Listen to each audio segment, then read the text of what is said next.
नमस्कार मित्रांनो, टेक्नो अथर्व या युट्यूब चॅनलवर आपलं स्वागत. मित्रांनो, दिव्यांग बांधवांसाठी आनंदाची बातमी आहे, खुशखबर आहे. कारण आता तुकाराम मुंढे यांची दिव्यांग विभागाचे सचिव म्हणून नियुक्ती करण्यात आलेली आहे. तर दिव्यांगांना नेमका कोणता फायदा होणार आहे, तर याची संपूर्ण माहिती आपण या व्हिडिओमध्ये बघणार आहोत. त्यामुळे हा व्हिडिओ शेवटपर्यंत बघा, तरच आपल्याला कळेल की आता तुकाराम मुंढे यांचा आपल्यासाठी काय फायदा होणार आहे. तर मित्रांनो, व्हिडिओला सुरू करण्यापूर्वी नेहमीप्रमाणे एक विनंती करेल, जर आपण या चॅनलवर नवीन असाल तर चॅनलला सबस्क्राईब करा, व्हिडिओला लाईक करा आणि हा व्हिडिओ जास्तीत जास्त दिव्यांग बांधवापर्यंत शेअर करा. तर वेळ न घालवता व्हिडिओ सुरू करूया आणि बघूया ती बातमी. तर बघा मित्रांनो, आय एस अधिकारी तुकाराम मुंढे यांना मुंबईतील विकास आयुक्त म्हणजे असंघटित कामगार पदावरून दिव्यांग कल्याण विभाग मंत्रालय मुंबई येथे सचिव म्हणून नियुक्त करण्यात आलेले आहे. आता ही त्यांची 20 ते 23वी बदली असून त्यांच्या जवळपास 20 वर्षाच्या कारकीर्दीमध्ये तब्बल 21 ते 24 वेळा बदल्या झाल्याची नोंद आहे. तुकाराम मुंढे कठोर आणि नियमबद्ध शैलीने काम करण्यासाठी प्रसिद्ध आहेत. त्यामुळे त्यांना वारंवार बदलीचा सामना करावा लागतो.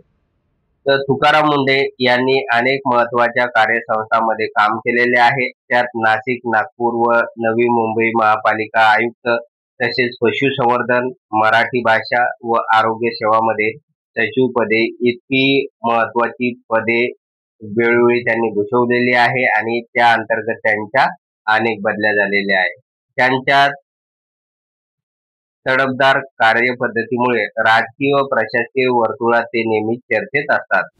तर मित्रांनो, आता बघूया आपण की तुकाराम मुंढे यांची दिव्यांग कल्याण विभागात सचिवपदी नियुक्ती झाल्यानंतर दिव्यांग बांधवांना नेमके काय फायदा होणार आहे, काय फायदा अपेक्षित आहे, तर ते आपण बघूया. तर पहिला फायदा होऊ शकतो की धोरणात्मक सुधारणांचा वेग. तुकाराम मुंढे यांची प्रशासनातील अनुभवयुक्त कार्यपद्धती आणि नियमबद्ध दृष्टिकोनामुळे सदस्यीय धोरण म्हणजे ज्याला पॉलिसी मेकिंग असे म्हणतो, तर ते सुसंगत आणि पारदर्शक पद्धतीने राबवले जातील. त्यांचा कॅबिनेट किंवा अनुशासनात्मक दृष्टिकोन नवीन योजना अंमलात आणण्यास मदत करेल. त्यानंतर दुसरा फायदा होऊ शकतो जिल्हास्तरीय दिव्यांग भवन निर्मिती. मुख्यमंत्री देवेंद्र फडणवीस यांनी सांगितले होते की प्रत्येक जिल्ह्यात दिव्यांग भवन स्थापन केल्या जाईल, जिथे दिव्यांग व्यक्तींसाठी सरकारी योजनांचे सर्व वेब सुविधा उपलब्ध असतील. यामुळे रेल्वे पास, प्रमाणपत्र, आरोग्य सेवा, प्रशिक्षण, रोजगार आणि मदत यासाठी वेगळी कार्यालये शोधावी लागणार नाही. तर हा एक फायदा आपल्याला मिळू शकणार आहे. त्यानंतर तिसरा अतिशय महत्वाचा फायदा म्हणजे थेट लाभ वितरण डीबीटी अंतर्गत. मुख्यमंत्री विशेष सहाय्य योजनेसाठी आणि इतर योजना यांचा लाभ थेट बँक खात्यात मिळवून देण्यात येतील. याला डीबीटी प्रणाली असं म्हटलं जाते. मुंढे यांच्याकडे यंत्रणा कार्यक्षमपणे राबवण्याचा दीर्घ अनुभव आहे. त्यामुळे डीबीटी व्यवस्थेत ते चांगल्या प्रकारे सुधारणा करू शकतात आणि लाभार्थ्यांच्या खात्यावर दर महिन्याच्या 5 तारखेला ते पेन्शन जमा करू शकतात. अशा प्रकारचा दीर्घ अनुभव त्यांच्याकडे आहे. त्यानंतर पुढचा फायदा काय होऊ शकेल? दिव्यांग बांधवांसाठी विशेष रोजगार धोरण तयार करण्यास आता महाराष्ट्र शासनाने सुरुवात केलेली आहे, ज्यात कौशल्य प्रशिक्षण, नोकरी, स्वयंरोजगार आणि यूडीआयडी कार्ड, इन्शुरन्स यांचा समावेश होतो. मुंडेंना प्रशासनिक क्षमता असल्यामुळे हे कार्यक्रम अधिक प्रभावीपणे राबवण्यात येईल, यांची अंमलबजावणी केली जाईल. त्याचबरोबर पुनर्वसन केंद्रांचा विस्तार.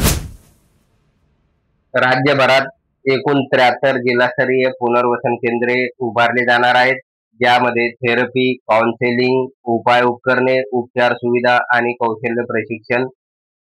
मुंडेंच्या नेतृत्वाखाली त्यांची नियोजन आणि संचालन आणखी काटेकोर पद्धतीने होईल अशी अपेक्षा आहे.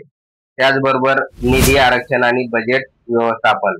2025-26 या आर्थिक वर्षापासून प्रत्येक जिल्ह्यात योजना वितरणाचा 1% निधी दिव्यांग कल्याणासाठी आरक्षित करण्यात आलेला आहे. मुंडेंच्या प्रशासकीय क्षमतेने हा निधी योग्यरित्या वापरण्यात येईल असंही सांगण्यात येते.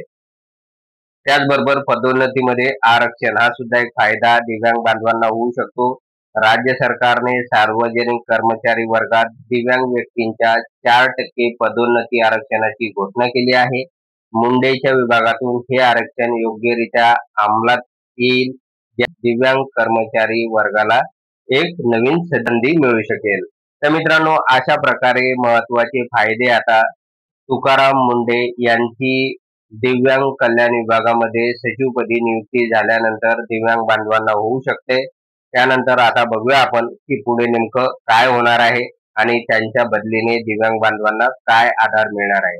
तर मित्रांनो, एवढंच होतं या व्हिडिओमध्ये. जर आपल्याला हा व्हिडिओ आवडला असेल तर व्हिडिओला लाईक करा, चॅनलला सबस्क्राईब करा आणि हा व्हिडिओ जास्तीत जास्त दिव्यांग बांधवांपर्यंत शेअर करा. धन्यवाद.